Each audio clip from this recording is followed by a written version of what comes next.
Hello, everyone, and welcome back. I was going to try and organize my thoughts a lot more for this episode because you can tell from the title, it's a doozy. But honestly, I don't think I can. I think I'm going to ramble for a while.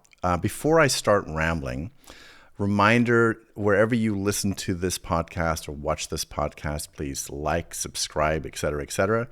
Also, I do have a Patreon page. It's patreon.com/Mark Vicente. That's when you can support everything I'm doing at the moment. I really do appreciate it. Also, just over a week ago, I released a course with Richard Grannon called Decoding Cults and Narcissists. Yes, the name changed. I think the other name was too complicated. So now it's Decoding Cults and Narcissists. You can check that out in my link in bio or in the show notes below. It's basically a series of discussions and lessons from myself and Richard. It's almost 7.5 hours long. It's 24 video episodes. And basically, we help people understand like what the hell happened, first of all, and how to heal from it. But also the parallels between narcissistically abusive relationships and cults. They're very, very similar. It really is just a question of scale. So you can check that out in my link in bio or in the show notes. I'll put a link there as well. So I was actually going to talk about the very uncontroversial topic of racism for this episode, but then something caught my eye. I went into a cathedral in Lisbon, and I often do that. Whenever I'm going somewhere and I see a cathedral and I have a few minutes, I kind of walk in there and I stand there for a while. And there's all these different feelings that I have. And I thought, you know what, this might be a good podcast episode. I asked people on Instagram, what they thought. This is specifically what I said, actually. I did a post of the interior of the cathedral while a priest was preaching during the Sunday service or mass or whatever it is. And I said, taking a Sunday trip down memory lane, I have so many complex thoughts and feelings in cathedrals like this, a mixture of awe, sadness, and outrage. Perhaps it's worth a podcast episode. How do you feel in spaces like this? And I got a lot of responses, a lot. I'm going to read some of them to you, and then I'll probably comment as we go along. Somebody said, I remember seeing hundreds of gold chalices in Malta and wondering why they hoard gold when children are starving. Yeah, that certainly is. I mean, there's so much gold in these places. There's so much ornate stuff. And also, the Pope was in Lisbon, or in Portugal in general, last year, and somebody who was sort of asked to run a security detail told me that, when the Pope arrives with all his people, they come with these huge bags. And in essence, when they leave, their bags are full of money. So everybody puts money in, presumably to take back to the Vatican because the Vatican is so poor. Yeah, I'm joking. That whole thing is a mystery to me. Like, I know the Vatican is very, very rich. And this is what's funny, by the way. The media tells you about who the richest man in the world is, or who the richest man in America is. And I'm thinking to myself, well, why are we focused on that when there are much richer people? There are much richer families. There are much richer churches. Like, why focus on one man or one woman? It's just a very weird, I think it's a distraction, obviously. Moving on, and somebody else said, I can admire the architecture, but the abuse suffered at the hands of Catholic priests still makes me ill to my stomach. It was bad enough it happened, but the cover-up is what is worse. I know you of all people understand this, the secrecy, the betrayal. Yeah, it's so complicated, isn't it? Another person said, architecturally, I'm in awe. However, the dogma leaves me cold. People gathering in groups to find their center is wonderful. What leaves me cold is the patriarchal power grab that appears to dictate that the divine that exists within each of us may only be reached, validated, and heard through this pathway, through this power system. It's the oldest cult there is. Fortunately, I've learned that my higher power resides within me and accessible to me whenever, wherever, and however I choose.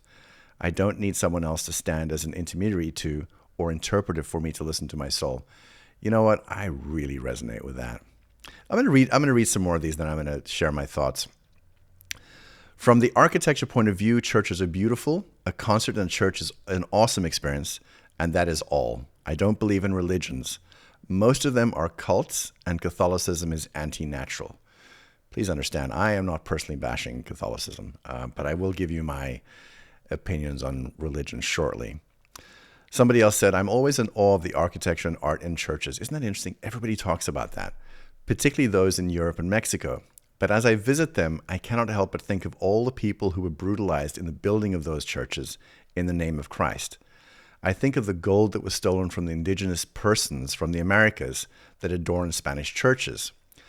Those same persons that had their cultures ripped from them as the Spanish invaded the New World. Yeah. Somebody else said, same. It used to be a place of trust and solace. Used to be. Now I worship my God from wherever. Somebody else said, it's a mix of emotions. I've moved far beyond the structure of the church, but I'm still able to appreciate the gifts I received there. It wasn't easy or always this way, though. I was abused by men in the church, witnessed hypocrisy and horrors there, and at the religious college I attended. I used to be filled with rage and resentment, but have healed so much, and I'm grateful not to have thrown out the essence of my relationship with God, along with the flawed and wounded humans that often are the ones in power. A friend's father, who is one of the good ones, is high up in the Episcopalian Church, and who internally over the years has outgrown the dogma and rules. He gave me a new level of compassion for those who still remain under the structure of the church. He said that religion is like training wheels on a bike. For some, it's their path to God, Spirit, Creator in this lifetime, and they need the wheels to feel safe. It's not ideal, but it's where they are. And then others outgrow the need for the wheels and begin to trust their innate ability to hear that still small voice inside that is always present, and always and only of love and light. So that's where I am. The physical place doesn't matter, nor the dogma or structure. I just get quiet and tune into the love and guidance meant for me. That is beautiful. Somebody else wrote, I think the spaces are marvels, but at what cost? It's so true. Okay, two more. Mixed emotions. I have a strong faith foundation of God. I was born again at 24, not because my parents made me. It's a different experience. I see beautiful architecture, but that's it. I don't see God. I experience him in my own life personally. However, my experience with people of the church has been another story. From being recruited by a church cult the first 6 months of my newfound faith with a friend, she did not know about the cult, then meeting my ex-husband, diagnosed with NPD in 21, holy shit, whom I met in church. Then the narcissistic pastor who exploited many young women and people over 15 years and misused thousands of dollars from the congregation, including me, and the twisting of scripture to manipulate me to stay in an emotionally abusive marriage for over 22 years. It's also a reminder of how darkness can offend, counterfeit itself as, I guess, masquerade as light. So I also find this atmosphere creepy and sinister. And then this last one here, places of worship and their architectural beauty are one thing. Some of those who have run the show are another thing entirely. My dad was a clergyman, so churches are nostalgic for me. I no longer follow the religion I was raised in as ardently as I used to, and fortunately I wasn't harmed spiritually or physically in the way some have suffered. I understand that churches, while they evoke a sense of nostalgia, history, and peace in me, evoke feelings of anger and shame in others. Yeah, that's very wise. You know, I love it when somebody can actually have their position and also imagine somebody else's position. That's very important to me. Basic 101 empathy. So my feeling, there's so many things I feel about it, but the one thing is when I walk into these churches in Lisbon, there are a lot of very poor people here. And I walk into these churches, and these churches are hundreds of years old. I had dinner in a restaurant that was in the basement of what used to be a church, a convent. Sorry, a convent. It was a convent and a church, and in the basement there was a restaurant, and you could see on the floor the way the stones had been worn away by hundreds and hundreds and hundreds of years of maybe the monks and the nuns walking through there. And so there is this sense of nostalgia. The thing that I find so challenging when I go in is I see these very, very poor people go and put money with the candles and they pray, and everything's about giving the church money. And I think the thing that bothers me so much is the church is so fucking wealthy. It's like the Vatican's like a country. You know, I think they have their own like security forces. It's insane how much money they have.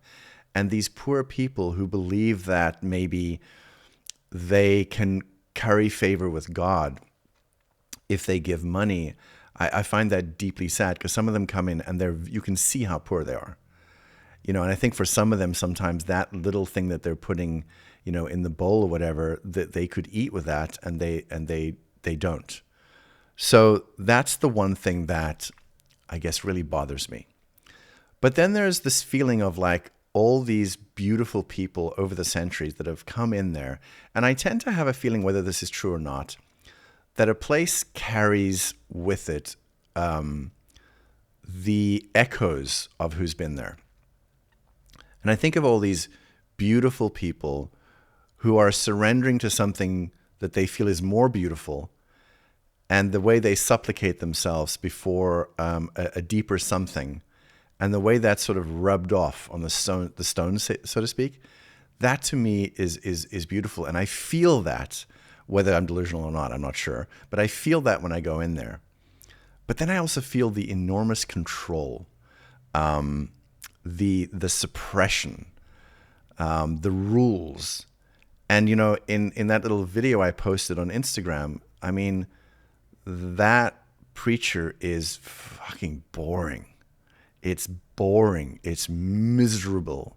There's so much misery in some of, I'm not saying which particular church, it's miserable. I find most of them are very miserable, except the churches in the south of America. That's a whole different story. That's very joyful. And maybe some others I'm not aware of. But there's kind of a misery and an elevation of suffering. Like the messaging of these old religions is to suffer, is to be divine. And then, of course, you wonder, okay, so the people need to suffer, and poverty is a virtue, but the priests are wearing gold. They're wearing robes that are so fucking expensive. So all of these things clamor for my attention when I go in. And then there's this thing that one of these people mentioned or more of, I think it's a racket to some degree. There's this sense that you go to church because that's where you talk to God, as though you can't talk to God. And listen, we're not even defining God at this point, so hang with me. You can't talk to God somewhere else necessarily, but if you go to church, you can talk to the representative of God. In this place, with these vaulted ceilings, that's where God lives, or the Son of God lives. And there's something about that that's kind of rackety, that here and only here you can have these conversations. That's not true of all religions, by the way. There are many religions that people have very personal relationships with God. Anyway, defining God. I want to tell you something interesting. When I was a kid, I was very little. I think I must have been like 3 or 4. And I was living, in the bush outside of Johannesburg with my grandparents. And my cousin and I were sitting on the steps, and he was talking to me about tractors, And he wanted to have this tractor. I think it was a Massey Ferguson or something. We were a little bit like farm kids back then. And I remember thinking to myself, because I was starting to have questions about God. And I said to myself, okay, if God exists, and I said to God, if you exist, then bring me a tractor. Tomorrow morning when I wake up, bring me a tractor. And I woke up the next morning and there was no tractor. And I was like, oh, well, maybe God doesn't exist. And I think there is this flawed assumption about what God is. Now, I don't know what God is. But when I hear people say, well, if God exists, why does he allow suffering? If God exists, why does he allow psychopathic things to occur? And I think it's based on an assumption, a faulty assumption. Like, who says that God, whatever that thing is somehow personally worried about every single thing in your life? And who says God is there to stop bad things happening and make sure good things happening? I think those are fairy tales. So I think the entire assumption of what God is, I think is very flawed. Now, I know this is, very presumptuous of me. It's complex. I'll tell you another story. When I was living in boarding school in White River, which was then the Eastern Transvaal in South Africa, There was a day that we were going to be, I think it was christened or something, or not christened. Whatever happens when I can't even remember. Anyway, the bishop from Pretoria, whose name I now forgot, came to confirm. I was going to be confirmed. Came to confirm all of us, boys and girls. And so I think I would have been maybe 13 or 14, I'm not sure. But the church we went to was an Anglican church, and it was this old stone church, very small, very humble.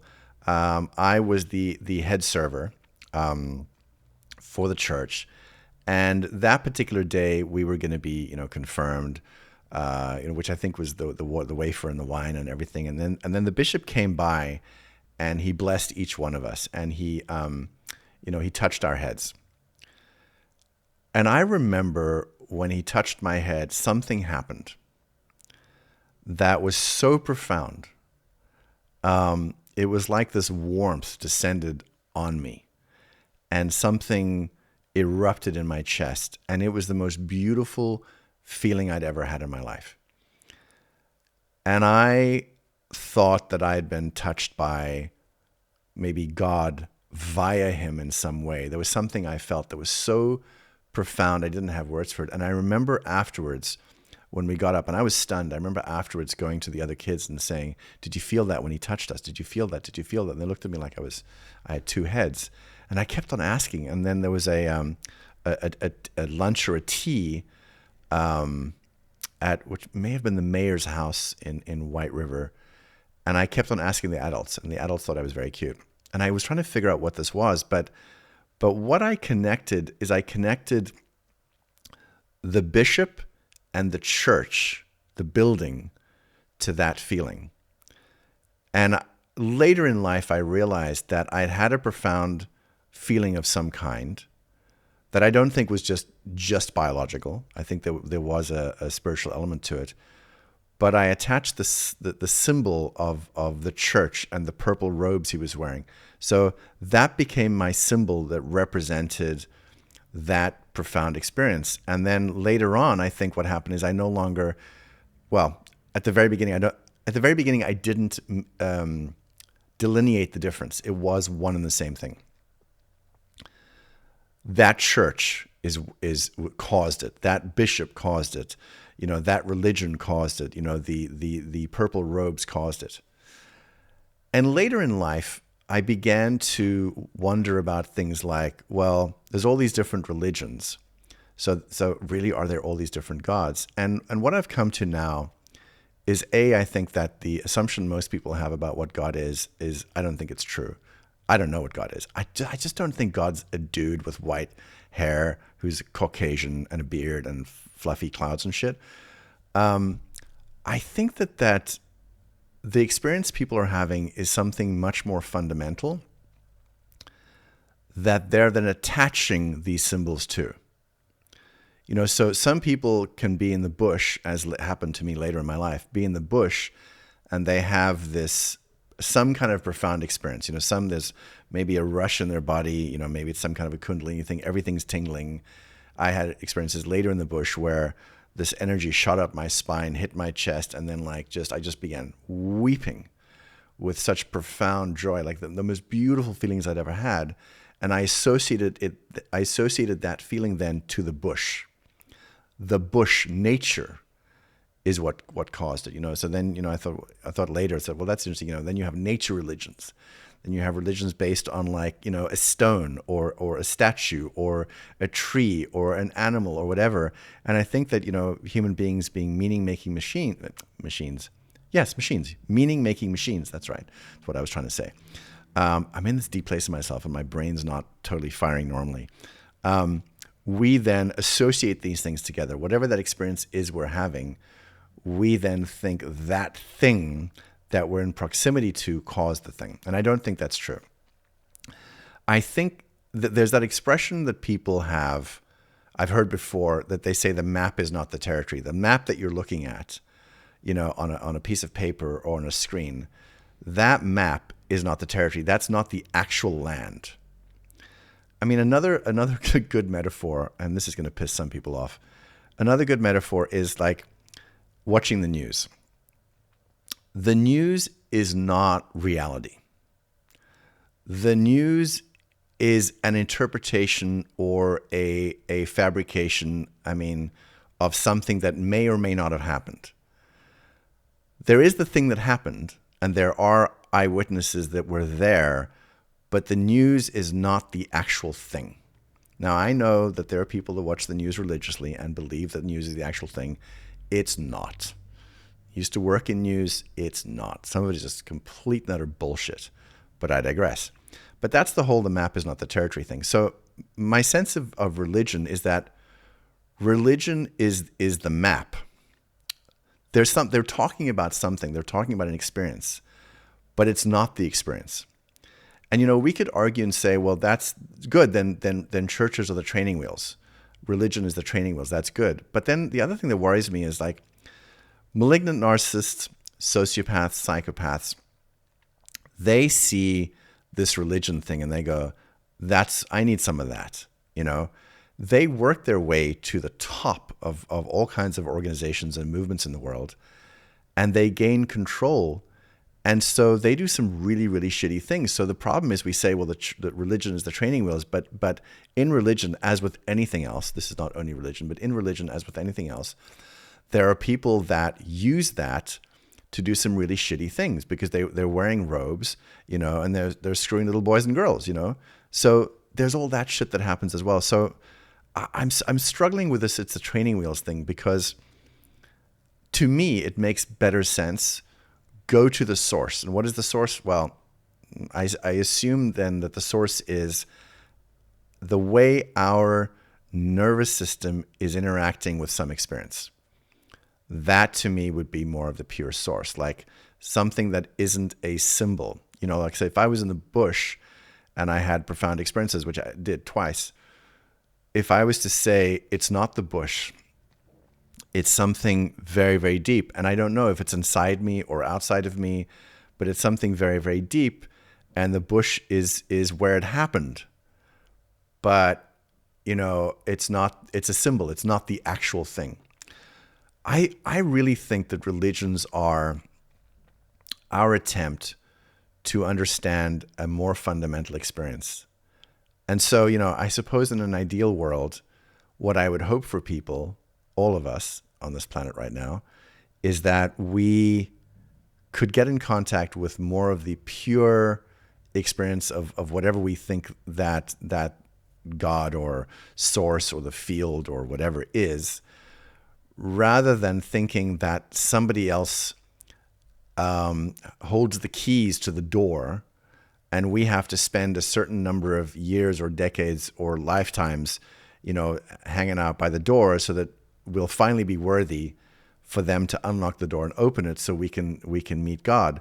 I think that's a racket. I think that's a terrible scam. And the other thing I've been thinking about is that there is this,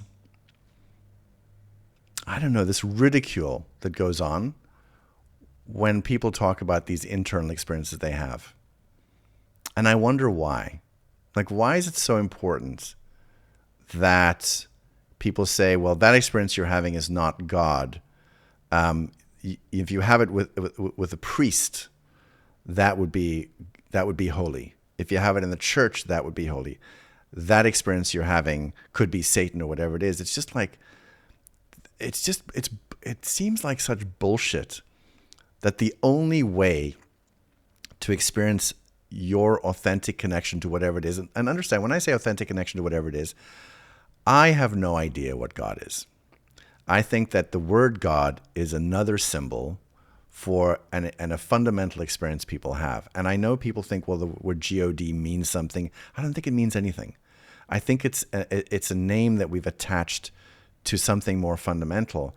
Personally, I'm interested in that more fundamental thing. Now, how does that fundamental connection happen with me? Well, it tends to happen in nature.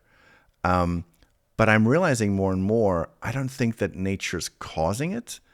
It's possible that my body's interaction, when I'm in a park or out in the middle of nowhere.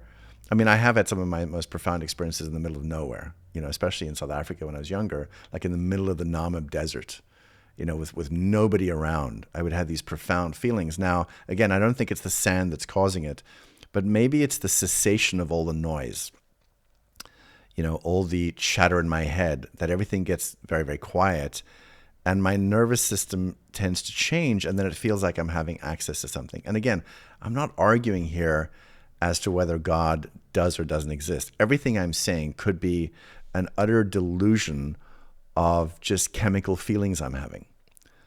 But I don't care. I can't prove the experiences that I'm having, and I have no desire to prove it.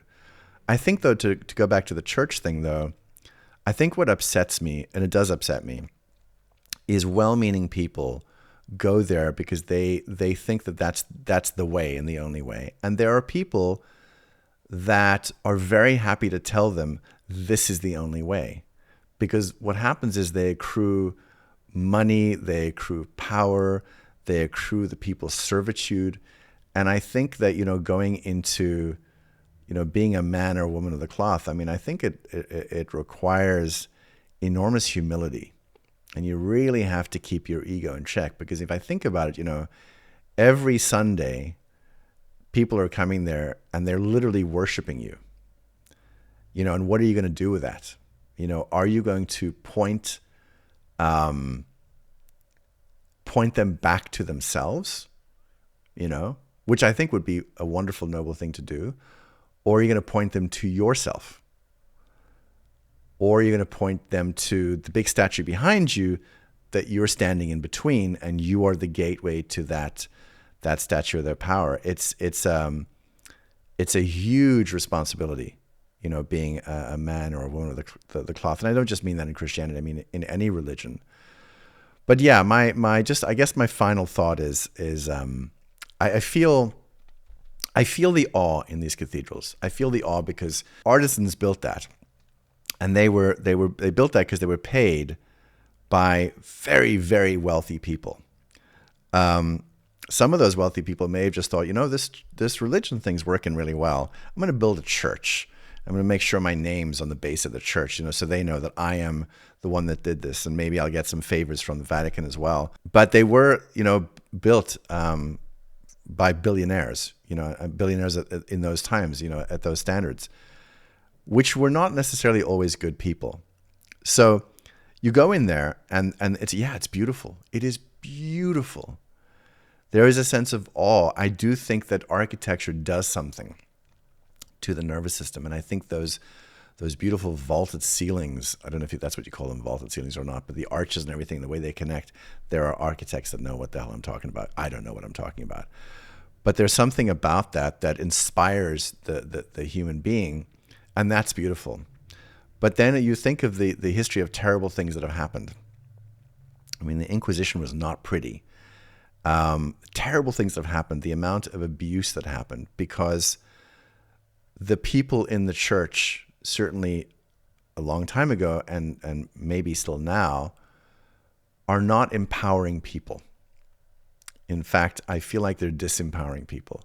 They're not urging people to find their own connection to their own authentic relationship to the divine, whatever that is. I think some are, by the way. Some I know some pastors actually are, but for the most part, they're not. And that's what I think they should be doing. I think that, especially in a time like now, where the world is going insane, people are very afraid. And some people I see gripping onto religion like their lives depended on it. But what they're gripping onto sometimes is believing in something outside of themselves. There's that expression from psychology, the locus of control, which I don't remember who came up with it. I think it was a psychologist came up with it in the 50s. But the locus of control, the ability to feel like you can actually control your life in some way. I think if the locus of control is outside of you, you think you don't have control and other people do, or the church does, or the priest does, or the pastor, or whatever it is, versus the locus of control being inside of you, where you feel like you can actually enact change in your life. You feel like you have control of your life to some degree. And again, I don't want to have the argument about, free will or not free will, because there are some people that say, in the end, maybe you don't have any control. Maybe we are part of some, massive fabric of the divine. I don't know. I don't know. And this is the other thing that I've thrown out, is I'm not so interested in the theories anymore. I'm a lot more interested in what I can practically experience. Not necessarily what I can prove, but what I can practically experience. I don't know if I have full control over everything and I can determine everything, or if everything's already been determined. I have no idea, and I almost don't care, because all I care about is in this moment, what is the connection to something deeper that I can experience right now.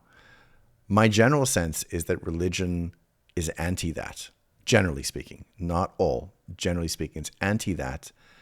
And what I would love to see is, I'd love to go into a place that was very beautiful, and all they talked about was this thing that you're feeling or that you're inspired towards is not in these paintings, is not in this beautiful place. This beautiful place is a sanctuary for you to have peace and calm, and a symbol of peace and calm from all the chatter, and for you to connect deeply to yourself. And then is there something deeper inside of you? That would be amazing. And that's unfortunately not what I see happening. So as you can tell, my experience in that cathedral is very complex. I love the things you guys wrote into me on Instagram. I think they're so spot on. And yeah, I think we need to go. How do I say this? I think there is something deep inside. I think it's always there, and I think it's a function of how much noise we have going on, in our nervous system and our brain. Because I do find when the noise subsides, I feel something quite profound. I don't know what it is. I'm not going to call it for sure that it's God. I don't know for sure if it's, what I sometimes call the field or source, or I don't know, maybe it's the quantum field. Who knows? I have no idea. But what I do know is that when everything gets quiet, I touch something quite profound and something far more fundamental that in essence is much, much bigger than any building or any priest or any church. Those are my thoughts. As always, stay curious.